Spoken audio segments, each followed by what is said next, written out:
Now, please put your hands together for our featured speaker, J.J. Jameson. J.J. Thank you. Thank you. Hello. Is that working? Hi, thank you very much. Welcome to the Banff Television Festival. I did a quick calculation as you guys were all walking in. There is 3,500 years worth of television experience in this room. Give it up for yourselves. Come on. And that guy's got about 80 of them. So I am honestly beginning this pitch about pitching with a sense of humility because my 20 years as a television executive and as a television producer pale in comparison to just the volume of experience here. And so I do begin this with the sense that I know that there are so many pros here that I may be saying things you don't necessarily know, but there's plenty of things that you may very well know. So that being said, I do bring a fair amount of experience from the pitching world, so hopefully there's something here that you will learn. I began my career at NBC as a page, did a little late night, did a little news, but spent most of my time as a creative executive doing movies and miniseries where I heard literally thousands of pitches. And in hearing thousands of pitches, you begin to evaluate them. You get your antenna on as to sort of what's going to work and what's not, and then you have to learn how to pitch yourself, because as like a mid-level executive like myself, you got to convince the people above you that this is a project worth buying if you like it, right? Okay, then I went to the other side of the table and became a producer. I did some writing. I became a studio executive most recently. And I heard another several thousand pitches and shaped them to try to, the ones that I like, to try to go on and sell them to network, right? Okay, so I'm now the head of production at South Shore, which is this division within Lionsgate. But the last job I had, having done movies, having done TV movies, miniseries, having done some reality shows, with now much more of a focus on one-hour dramas and half-hour comedies, the last job I had was with a pod through Televisa. I'm sorry, through Fremantle. We went on this selling tear. We took out 23 pitches over the course of 2.5 years and sold 19 of them. I will never have that record again. And I think there were a lot of reasons that we were successful. We had the right writers and we had, good properties and good network relationships, but we also learned how to pitch. And I'm going to try to share with you what I've learned about pitching over these years. And hopefully your pitches will be improving as well. How's that sound? All right. Hey. Yay. That's my family. Thank you. Okay. So, pitching. Here's the sample pitch. If I'm supposedly knowing something about pitching, I'm going to pitch you something. You ready? Okay. This is a show called The Freshman. And the show called The Freshman is about the dreams we had. The dreams we had and we lost, and the chance that every once in a while we get to reclaim those dreams. You guys remember the movie The Rookie? About the guy who played Major League Baseball in the backstory for like 10 minutes, and he became a coach. And then his team was like, oh my God, we're going to boycott unless you give it one last try. Anybody remember that? Yeah.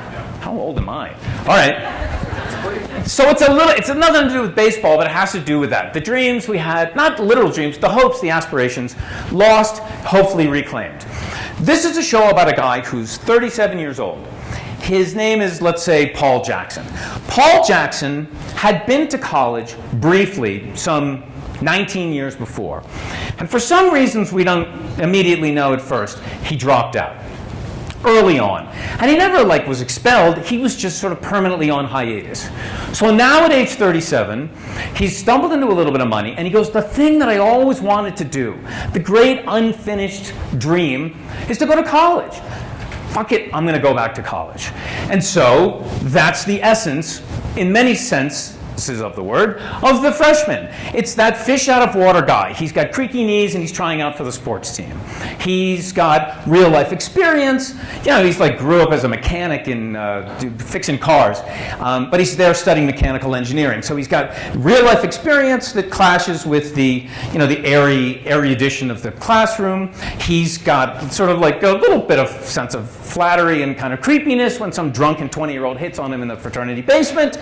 He develops a crush crush on a teacher. He's like really enamored by this woman who teaches English. It's nothing that he's remotely interested in, but he just thinks she's awesome, so he's taking every English class she offers. And she's 3 years younger than him, but there can be no nookie, right? Because teacher-student, even if teacher's 3 years younger, and therein lies, by the way, the formula for great television romance, right? Foreplay, no nookie, right? Is nookie a Canadian word? Okay, so that's the essence of the show, and you get it, right? The heart of the show has to do with what happened those 19 years before. And over the course of the pilot, we're going to cut to little chapters of that backstory to find out what happened. What is that mystery? Why did he go? Why did he drop out? And in those little chapters of 1997 or whatever the math is, we see young 18-year-old Paul Jackson, back then, going to college for the first time, full of excitement and a sense of responsibility. His first kid in his family to go to school. Parents saved up a lot of money. He's going to, like, by the way, one of those leafy New England liberal arts colleges, like somebody, you know. That's college. What? That's college. Okay, Dartmouth, somebody said? Smith, okay, you get it. Okay, so he goes to the first time and he's like, I gotta nail this. My parents have been, I'm gonna do this. And yet, early on, he makes a very common, very stupid mistake. Early in his freshman term, he gets drunk as a skunk one night and he bangs one out with another freshman whom he barely knows, who's equally drunk. And she gets pregnant. And she comes to him and she goes, just by the way, I'm dropping out because I'm having this kid. He's like, oh my God, this is terrible. I mean, you were going to be a doctor or a lawyer or what? This is, let's get married.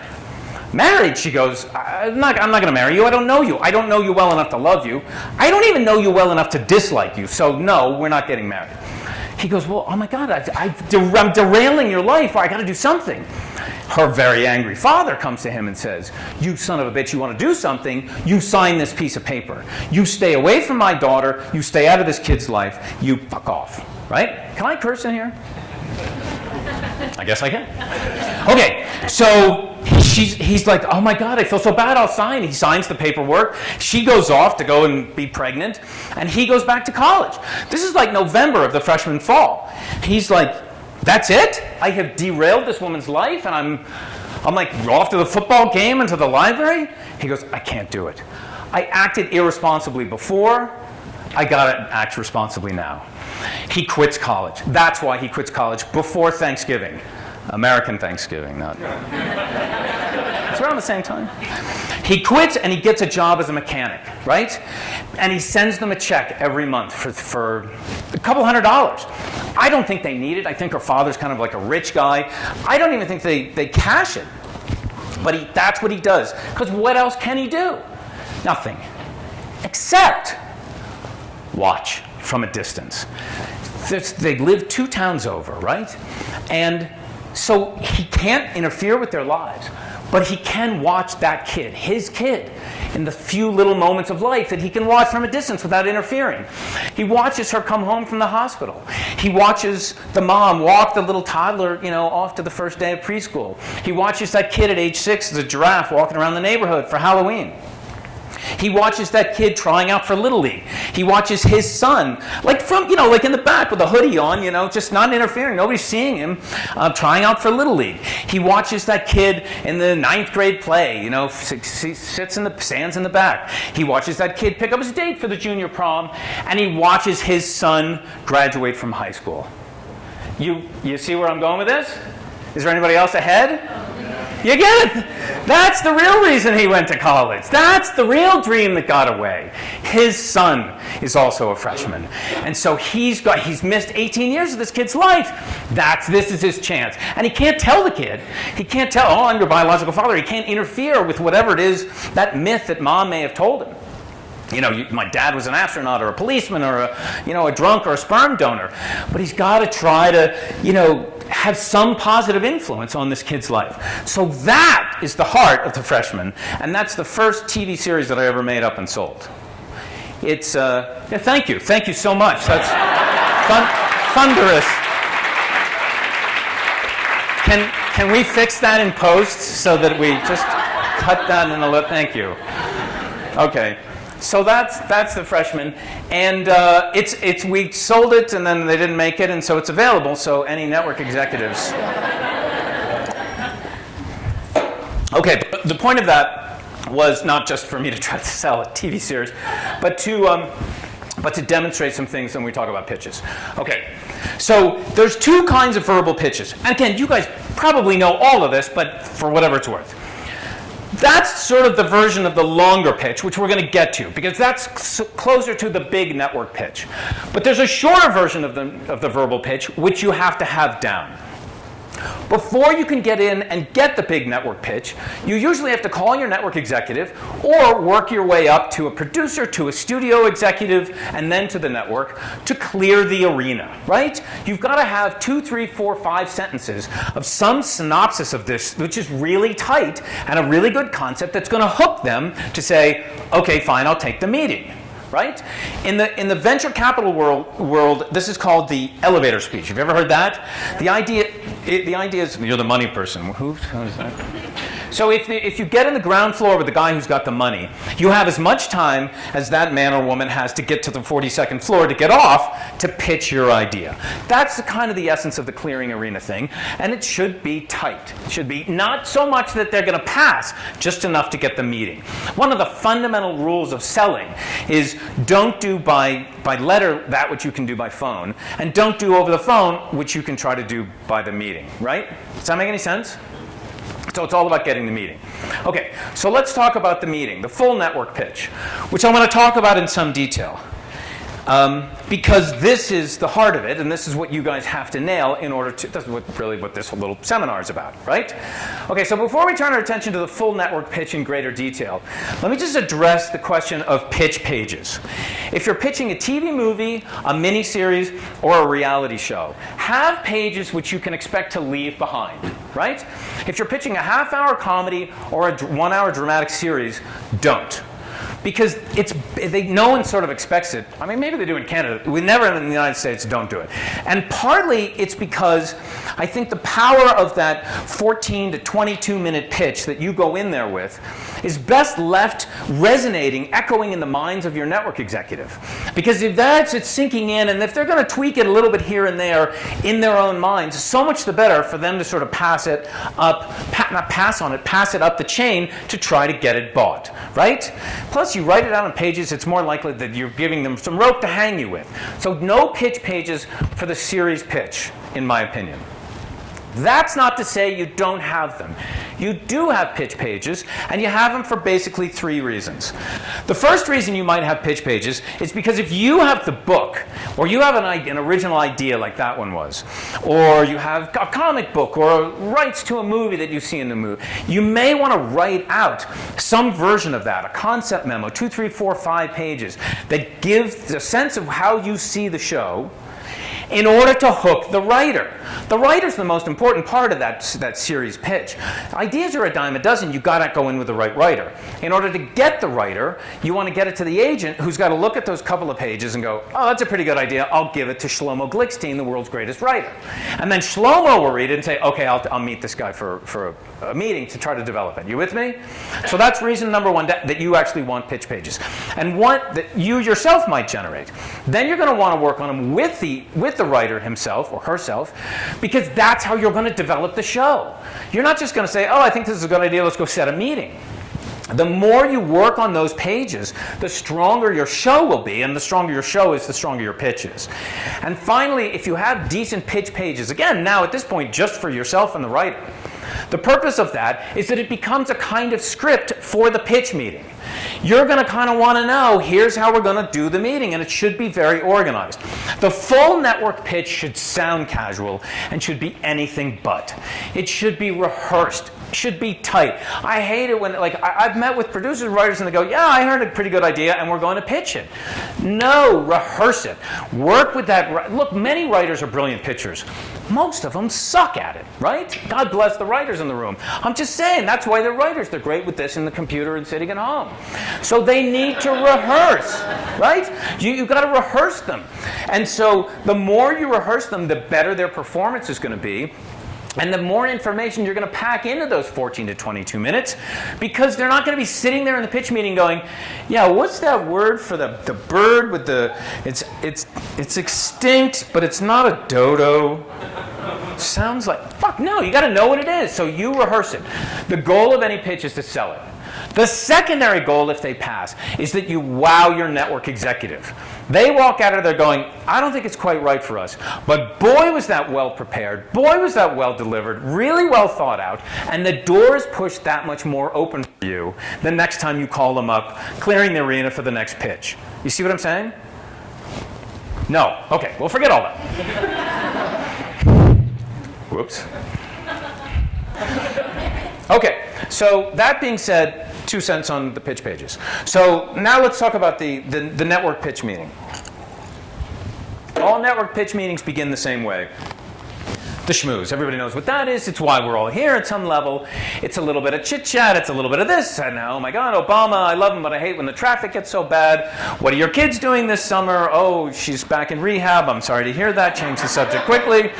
It's all bad news. Like it's something, oh, I was just up in Banff where, I went to the gym and the air was really thin. Blah, blah, blah, blah, blah, blah, little chit-chat. I hate it when you sit down in the pitch meeting and somebody goes, great, now this is a show about. No, life is too short. We're all in this to have some laughs. And that kind of bonding is like a nice thing to do at the beginning of a meeting. So you, as the producer who's shepherding this thing along, is responsible for sort of shuffling along the schmooze. You got it? The next thing that you're responsible for is what I call the SS, which is the stupid segue. Because you can't do that too long. You got to move from your schmooze into your pitch. And it's the producer usually, and it's usually really stupid. It's something like, well, talk about the air being thin. This pitch is going to take your breath away. And everybody goes, that's not really funny, but yeah, you did it. You did the thing, and they forgive you. And everybody knows it's stupid. And now you're on to the next part. Now, the most important person in the main part of the network pitch is the writer. They want to hear from the writer. But you, next, as the producer or studio executive, need to tee it up a little bit, right? So you give a little introduction. This is the etymology, the lineage of this project. This is this writer. We first started working together when we were working on this show or that show. You've read the writing sample. You know his or her credits, blah, blah, blah, blah, blah. 1-2 minutes just to tee up the writer. And then off it goes to the writer itself. Here's why the writer has to do the lion's share of the pitching. At the end of the day, you might love this project and you might be a great pitcher, you producers, but they're looking to the writer to have that fuel, to have that burning passion that's gonna give them 5 or 6 seasons on this show of material that's going to turn it into a big hit. You don't want a writer who sort of says, yeah, I was, playing Boggle when the producer called and said, hey, how do you like this idea? And I was like, all right, fine, I'm not starting my next show for 6 weeks. There's 2 things in life that are, other than diseases, which are communicable, which are infectious. Yawning. Oops, sorry, I didn't mean to, yawn, hopefully, and enthusiasm. So you want that writer to come across to the network executive like, I have to write this. I have to write this. I was with this friend of mine, Bill Lawrence, who does Scrubs and Cougar Town, and I was saying, how often do you pitch in a given network season? He goes, I can go out with maybe 2 pitches. He sells a lot, but I'm like, that doesn't give you many chances.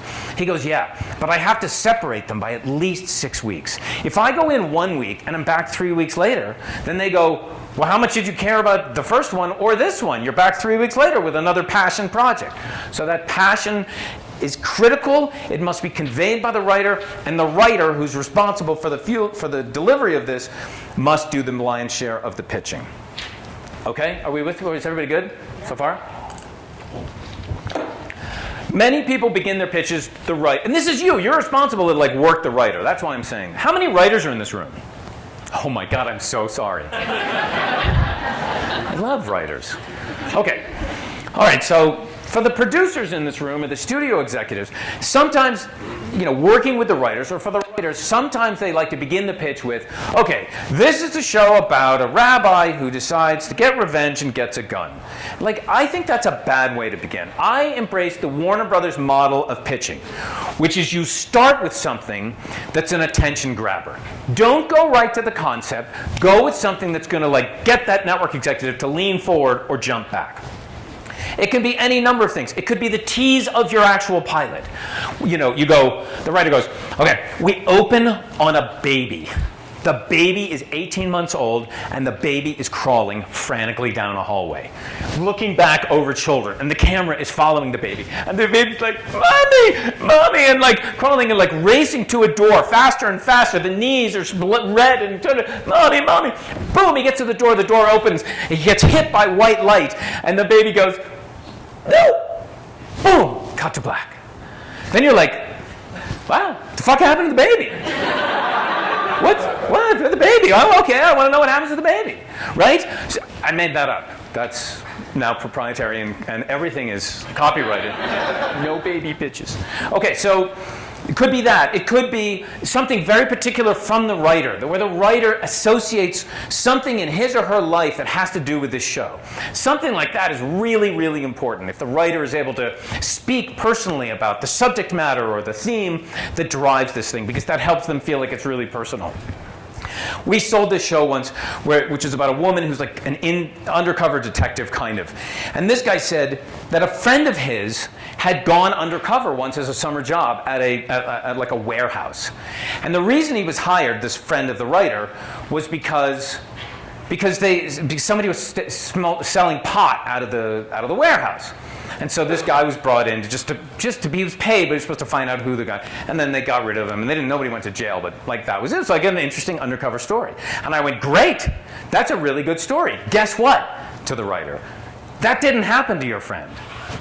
That happened to you, you moron. Just a little tweak there, right? Who knew? We sold it. Sold it to Lifetime. So the attention could also be a statistic. Last thing, there was a TV movie that came in. Somebody came in, and their attention grabber was just a fact. They said 75% of sexual assaults that happen on college campuses, 75% happened during women's freshman fall. I don't know why everything's about freshmen in college. But that's a terrible statistic.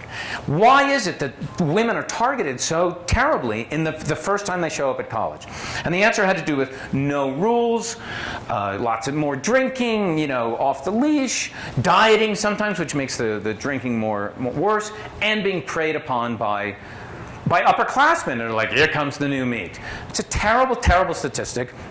But it was shocking, and it got our attention. And then they went on with, and here's how we're going to develop a TV movie about it. A TV movie that starred Candace Cameron was a big hit, and that's a good way to start a pitch. Okay, you get it. Attention grabber. Then go to your show overview. It's a couple of minutes. It's the paragraph on, this is what the show is about, right?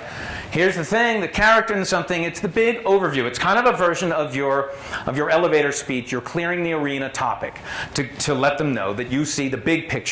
And this day and age, by the way, even though there's 800 buyers of television across North America, try to have, there's got to be something in that show overview that's a bit of a hook. Really low concept stuff, I think, just gets lost. It doesn't have to be Armageddon every time, but it needs a pretty big hook. Then you go to the next most important thing, which is critical for every show, of course, the central character or central characters. As somebody once said, nobody watched Hill Street Blues for the case of the week. They watched because they fell in love with the characters. Those characters are, if I told you, there's a show where, an episode where these two friends fall in love with the same girl or chasing after the same girl, only to realize that she actually likes the third friend. You'd be like, okay. If I said it's Chandler and Joey and Ross and the thing then you kind of go, oh, I get it, because I love Chandler and Ross and Joey. So we fall in love with the characters. Your characters, too, have to be... Look, you're developing a pitch. You're also developing the show. They obviously are overlapping. So we're talking about one, we're talking about the other. The thing about the characters are they have to feel fresh. They cannot feel like there's some version of something that's already out there. We sold this show once. We brought it in, had a deal at Warner Brothers. Peter Roth, the head of television, came in, heard our whole pitch. He goes, this is a cool concept. This is a really interesting show. Every one of your characters I've seen before. Keep the concept, throw out all your characters, and come back with television characters I've never seen before. And we sold it to CBS. They didn't make it, but we sold it. Okay, then you go, and that's a pretty big thing. That's a pretty decent paragraph on your central characters. Give them some detail. What's the backstory? What do they look like? What are their wants? What is the need? What are their fears? You know, really make that sort of rich and idiosyncratic. Supporting characters you don't do in as much detail, but you're going to show where's the circle of who else is in these people's lives with a couple of lines, right? Then you're going to go to the heart of the pitch, which is the pilot episode. Well, it's a pilot episode if it's a premise pilot. If it's, oh, did I get that wrong? That's the sign. If it's like CSI, you know, Hamilton. Thank you. It's a Canadian joke. Hey. If it's CSI Hamilton, then you don't have to say this is because they're all the same.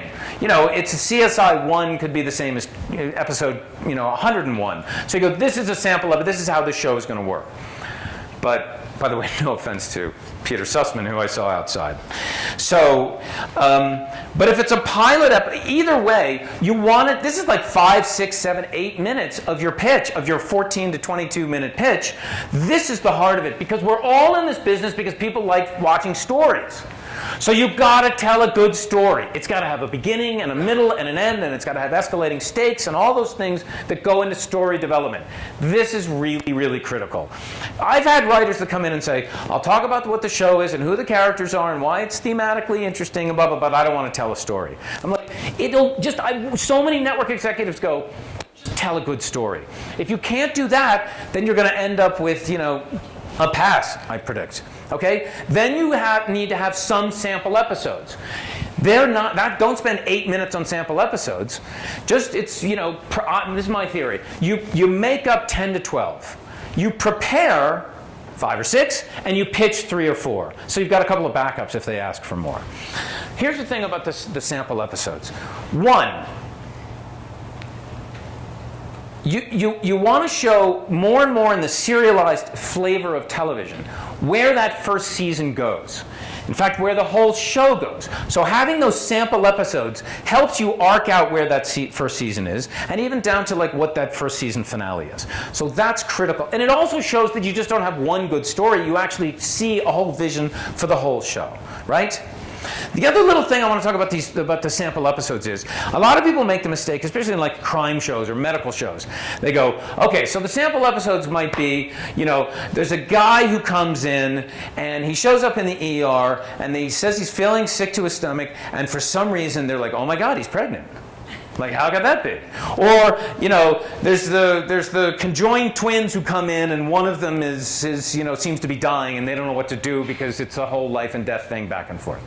Okay, those are perfectly good halves of the sample episodes, but you're missing the other half. The other half of those 1, 2, 3 lines about each sample episode have to be about the central character and how the central character relates to it, right? Otherwise, they just sit there and they feel flat. So it's, the Siamese twin is something, and he goes, well, the problem is if the one who's dying, if we just let her die, they both die. But if if we let the one who's healthy die, then the other one can live. I mean, whatever. So it's his moral decision or her. You see what I'm saying? You got to make it about, you have to tie it back into the central characters. Otherwise, as I say, it's dry. That's all, mostly the lion's share of the writer's responsibility. The writers sometimes don't like talking for 15 minutes in a row. So sometimes what you do is you script it out so the producer comes in and says, well, I'm going to chip in on this supporting character, and I'll throw in, we'll divide up the sample episodes so that it kind of mixes it up a little bit.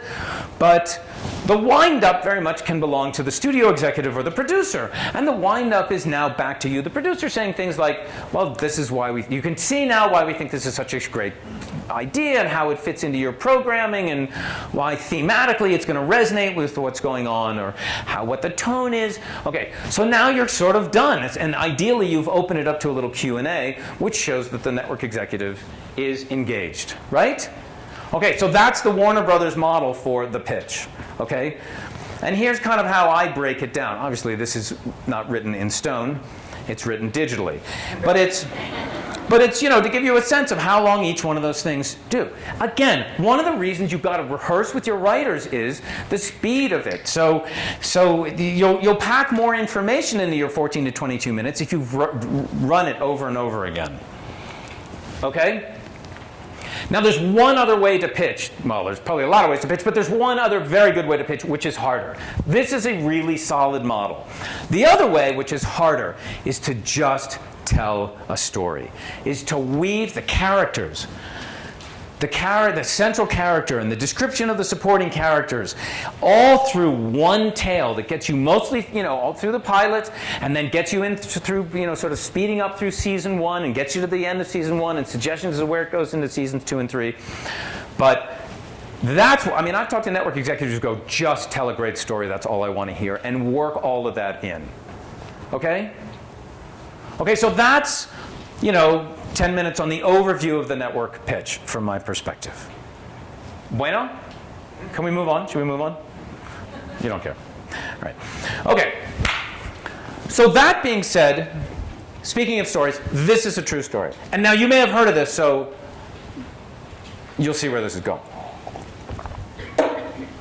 There was this guy at a convention, not here, Las Vegas. It was I think it was like a dentist convention, but he wasn't a dentist. He was one of those guys who sold or leased, the machine with the arm and the spitting and this word or squirt gun. And that's his business. And he lived in either Cleveland or Cincinnati. I always confuse it, Ohio. And he was out in Las Vegas doing this. It was the end of the convention, 3 days. He's passed out a lot of cards. It all seems pretty fine. And he's tired. He's in his hotel room, calls the wife and the kids back home. Hi, honey. Yeah, it seemed to go great. I'm on the flight 9:15 tomorrow. I'll change plans. I'll be home tomorrow by dinner. I love you. Bye-bye. Okay. He's tired. He's done. He feels good about himself. He goes down to the bar. He's sitting at the end of the bar. He's drinking, I don't know what it was, Maker's Mark, right? And he's just kind of like relaxing now. There's a woman at the other end of the bar.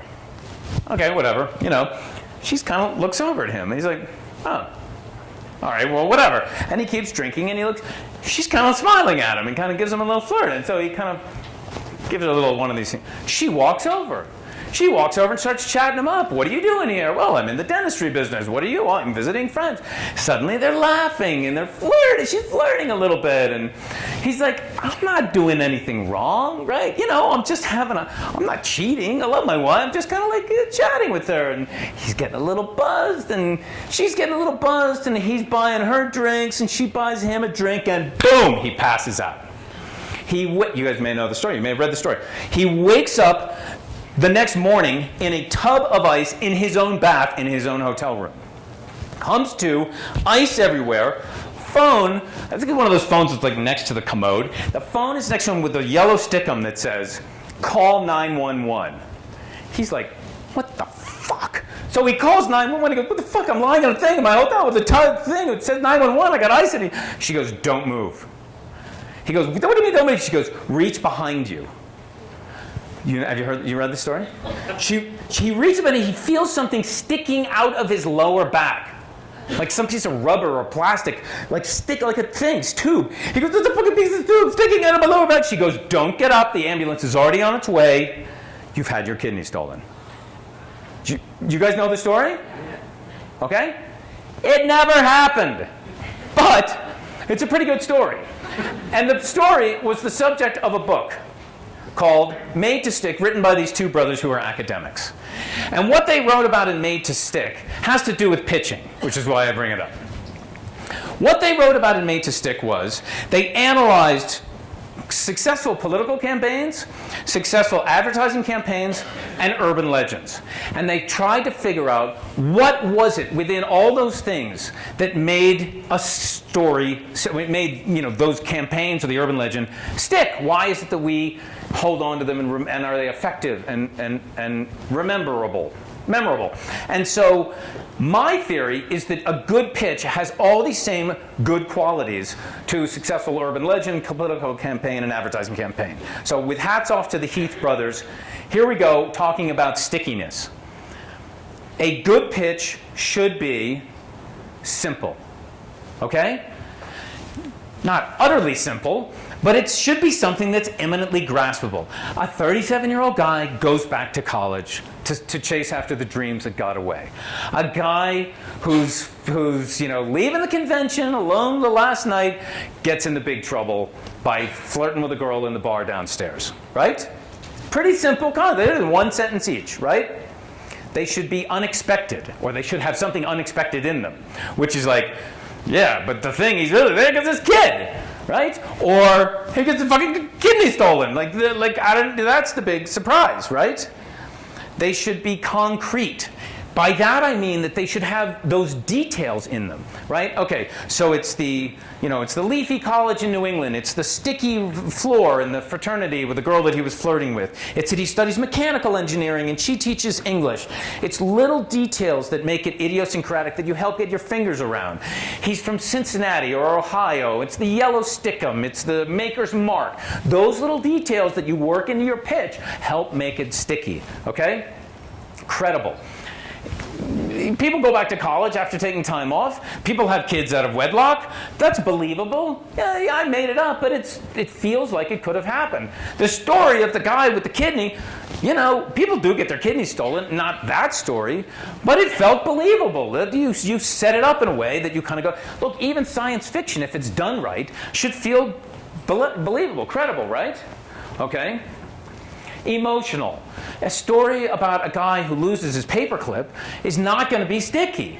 So a guy who's trying to, relieve his dreams and go back to college and make something of himself and try to rekindle this odd relationship with the son. Or a guy who goes, fuck me, my kidney's stolen. There's a lot of emotions in this story, not just the terror and the fear at the end. It's got exhaustion and a little bit of pride and a little bit of, flattery and a little bit of guilt. And there are all the emotional stories that to help create stickiness. They need to be stories. They need to be simple, unexpected, concrete, credible, emotional stories, beginning, middle, and end, things that are coming into conflict, right?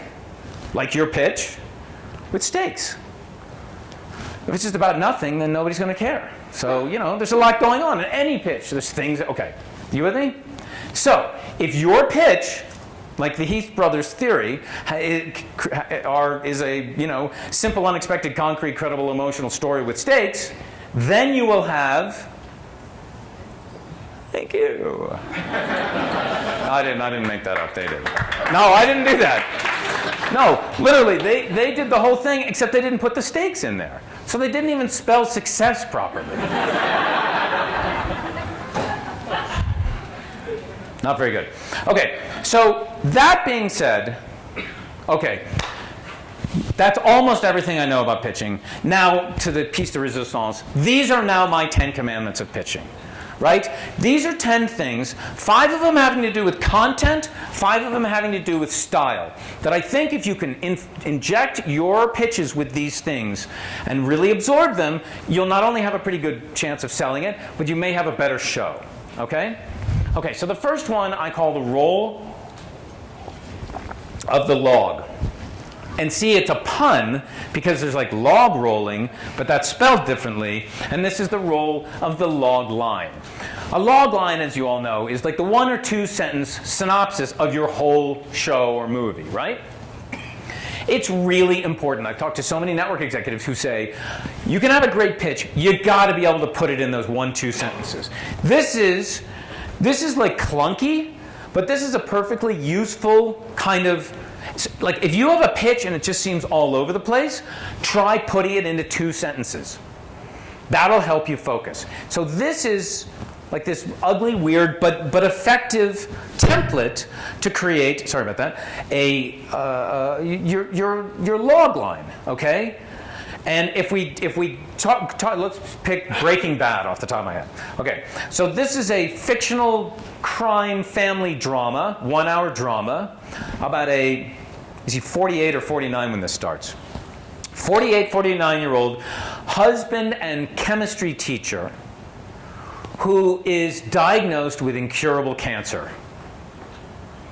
and realizing that he's going to shortly leave his family with very little money, not nearly enough for them to survive.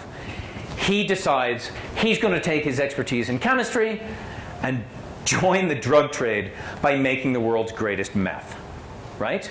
That was a bit of a spoiler for all of you who've been living under a rock. Okay. So, in order to make enough money to leave his family a big pile of it upon his demise, our chemistry teacher goes into business with a low-level moron, drug-using idiot, but so launches his career as this meth maker against much worse drug criminals that he's up against the fear of discovery of his family, and especially against the fear that his brother-in-law, who's a DEA agent, will find out what he's doing right under the brother-in-law's nose. Okay, so there it was in 2 rather long sentences, but that's the show. If you could go back in time and beat Vince Gilligan to that, you would be worth millions. Not him. Does that help? Okay, moving on. Okay. Commandment number 2, understand story. Look, you guys, we all don't have to be the creative people who make up stories. There's a really successful, super bright executive that I've worked with who says, I don't make up stories, I'm an editor. But he knows so much about story that he's brilliant, he's value add. Every time he hears a story, he's better at fixing it. Whether it's an episode or a pitch itself. So spend the time getting to understand story. Don't skimp on it. Go take the Robert McKee class and go read all the books on the 3-act structure and what an inciting incident is and what a reversal is and how you develop a character over the course of an episode, right? Really get to be very, very comfortable with the language of story. Look, somebody once said to me, there's 2 things you need to be successful in the creative part of this business.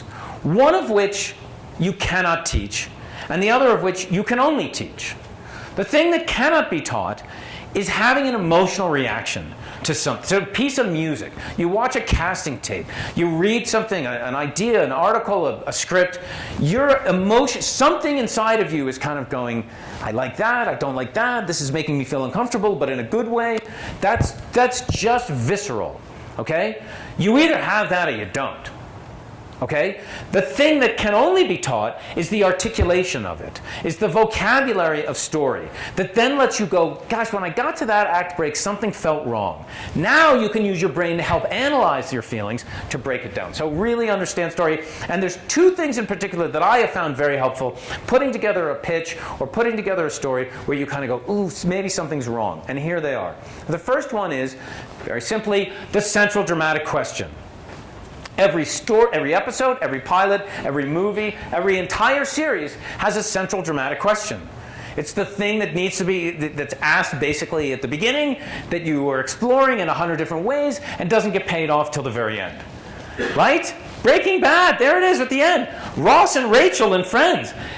What was it, like 11 seasons of are they going to get together? On and off, and it goes down to the last moment.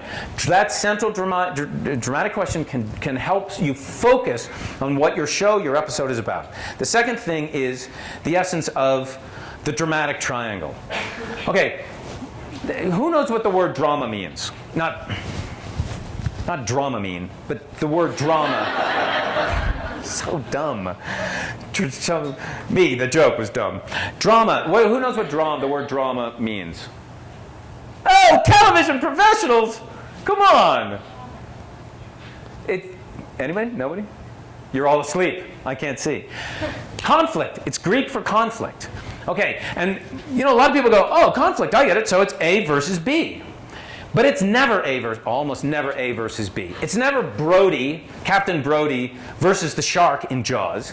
It's Brody versus the shark in Jaws fighting over the town, and in some cases his kid himself. So if you're in the middle of a story and you're like, I don't know, something isn't just working, step back and go, what's the central dramatic question? I mean, what's the dramatic triangle? What's in conflict and what are they fighting over? It really has helped me focus on things at the time. Okay, number 3, have a heart.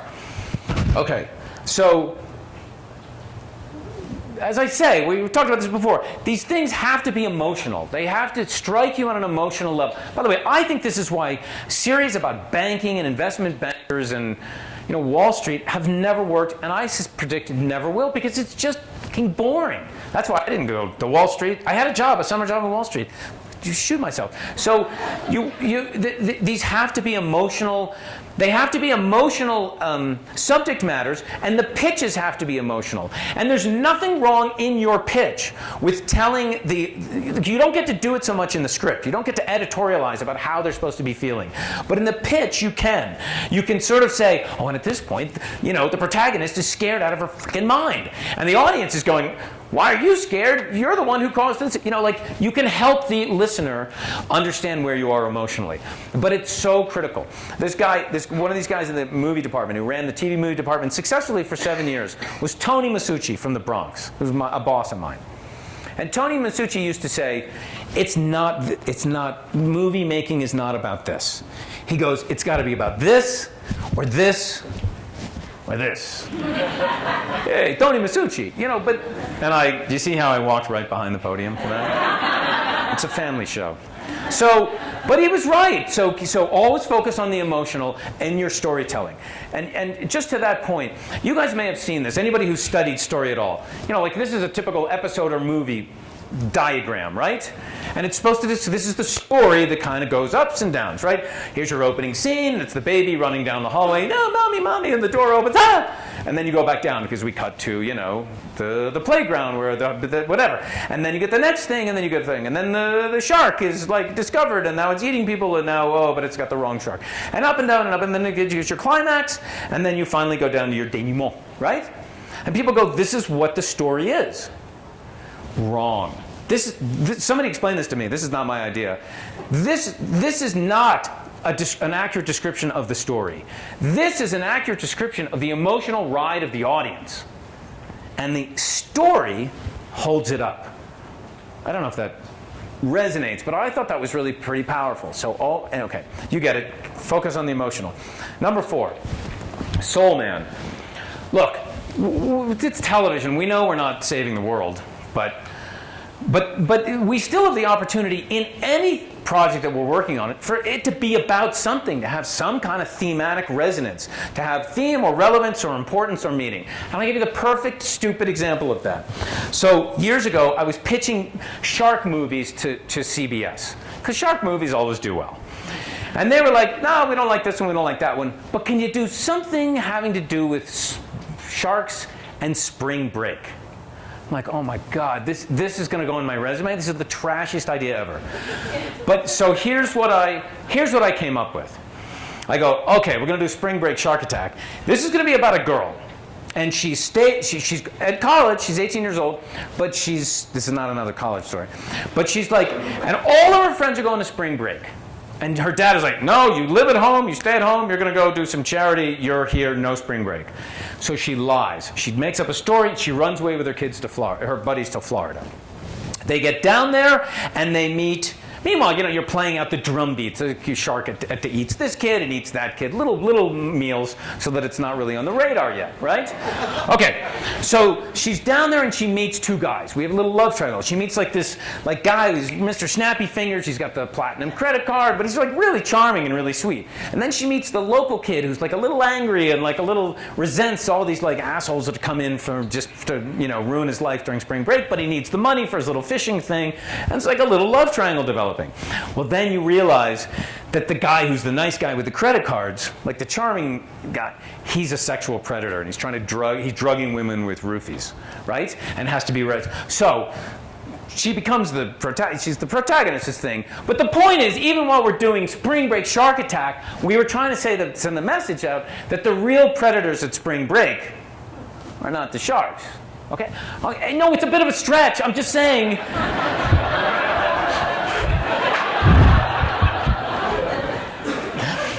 Number 5, we talked about character. Look, you've got the character. You try. I got this development with Neil LaBute. We're doing this. He's a playwright and a director, very talented guy.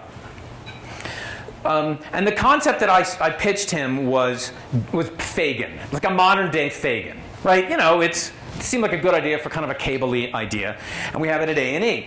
So he's written it, and it's about a guy, and he gets out of prison, and he's trying to figure out how he's blah, blah, blah, and he starts gathering these lost kids, and he thinks he's helping them out. He's giving them real-life skills. At the same time, he is exploiting them a little bit. So it's kind of a complicated hero, anti-hero kind of guy. I just, like, the last note was, dude, you've got to let the reins off. He's just kind of a cookie-cutter character so far. You've got to turn him into somebody that we've never seen on TV before. Now, so the one other little thing I say about the character, as critical as that is that sometimes when you're reaching out for like, well, okay, well, what's fresh? How are we going to like start defining this character? Go to the Zodiac. Look at the horoscope, and like pick up today's horoscope and say, you know, this is going to be a terrible day for day because, you know, all of your insecurities are bounding around you. But after lunch, you've got to totally ignore them and spin them on their head and use those insecurities to fuel your whatever the fuck it is. It's just a way to there's a writer I know who literally goes, he populates his scripts. He goes, this guy's a Cancer. I don't believe in any of it, but it's a way of defining characters. So that's just 2 cents on the importance of character. Number 6, Mind the Gap, is the hardest one. A good pitch is where you got your writer, you've got the whole thing, you've practiced it, you've laid it all out, you go to the network, you've got the characters, it's like great, they walk away, they go, great, I get it. Good pitch. A great pitch is where you give them 80% of it, and they lean in and start chipping in the last 20%. That's the hardest thing to do, because it's like, how do you deliberately leave something out? Because you could be shooting yourself in the foot. But that's truly the great pitch, because you know you've been in those meetings where they're like, oh, and what about this? And even if it's a terrible idea, you go, yeah, we could do something like that. That's so important. And so one of the things that I do in pitches occasionally is create the donut holes.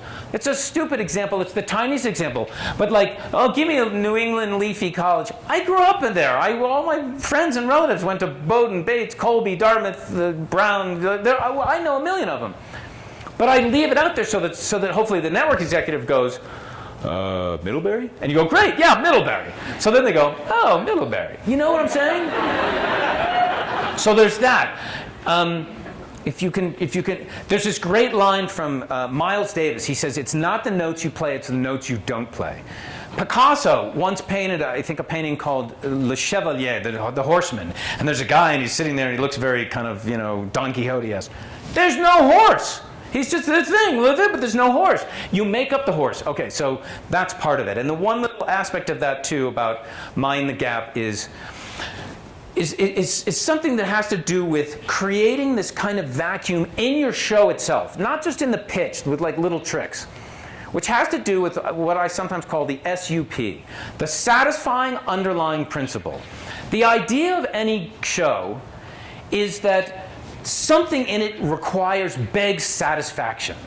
And it's not the thing that, like, at the end of the pilot it gets resolved, but it's the thing that needs perpetual satisfaction. CSI is, every week they solve the crime and the bad guy goes away. But the next week, there's going to be another jerk who commits a crime and begs that kind of satisfaction, needs to be put away. So if you can, Family Ties, which is a dated reference, 60s parents raising 80s kids. They're hippie and, like yippee and let's all get along and kumbaya, and the kids are like Alex Keaton and materialistic and I love Ronald Reagan and let's go to the mall, and that generates a lot of the stories.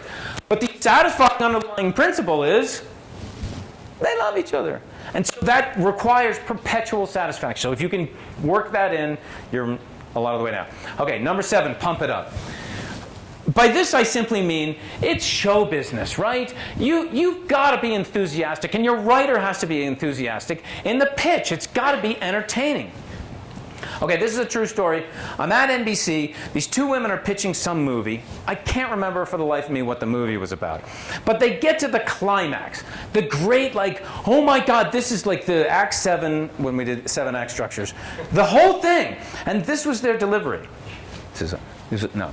It was something like, they go like this. They go, And it was at this point that the Bengal tiger broke loose and ate the nuns and the orphans. I'm like, the fucking nuns and the orphans are being eaten by a Bengal tiger. That's your delivery? I was like, pass. If you can't get excited about the Bengal tiger eating the nuns and the orphans, how do you expect me to? So, have some enthusiasm, have some... And by the way, that leads me to one other little quick point in this. The prop. Don't make it like over the top, stupid. But I love the prop. The one show I ever sold in the room to Kevin Riley at Fox was like a national treasure thing. And the opening scene was this detective is in there and he's looping around and it's like the burned out house and he goes, I don't know, something's up the chimney. And he opens the chimney and a body, black and bloody and disgusting and smoky and burnt, falls out and his hand rolls out like this and out comes a coin from 1781. And the writer, because I told him to and I bought the coin, rolls out a coin from 1781. And everybody goes, oh, cool. Like a little bit of showmanship. Okay. Still hoping to get that one made. Number 8, attachment disorder. A pitch is only as strong as its weakest element. If you have J.J. the Greater, Abrams, attached to direct, and Akiva Goldsman is writing the script, and your Uncle Ernie, who's 71, who just got out of prison, is attached to play the boxer at age 24, you're never going to get it made. So don't attach things that are not helping you. That being said, also sometimes you look for the thing that can help you. Networks like that little extra thing. They like the book or the format, even if you change everything around. We sold this show to HBO. It was about a mega church. And we had the whole pitch together. We had the whole thing, the whole seasons all worked out, what it was all going to be. Spent months on it. We want that one extra thing. So we go and we option a documentary about mega churches. We didn't need it. It didn't influence it all. But we were able to hold it up in the pitch meeting and say, oh, and we got a documentary. It just gives people that extra little thing. So those are my 2 cents on the attachment disorder. Number 9, supermarket. Put your project, put your show in the context of what's out there. Right? If this is a show that's going to win a lot of awards, then talk about how it's like, Mad Men and the shows that win a lot of Breaking Bad. It's going to win a lot of awards. If it's a huge blockbuster, then you're going to want to shape it like that. Shows always have to feel fresh and different, but always make sure that your antenna is on to what the marketplace is. And part of that is knowing your buyer. Don't walk into a network meeting without knowing what's on their schedule and doing some research on what they're buying. Somebody used to say, oh my gosh, you must know sometimes after like 5 minutes whether you're going to pass on a project. I go, sometimes you know after 2 words.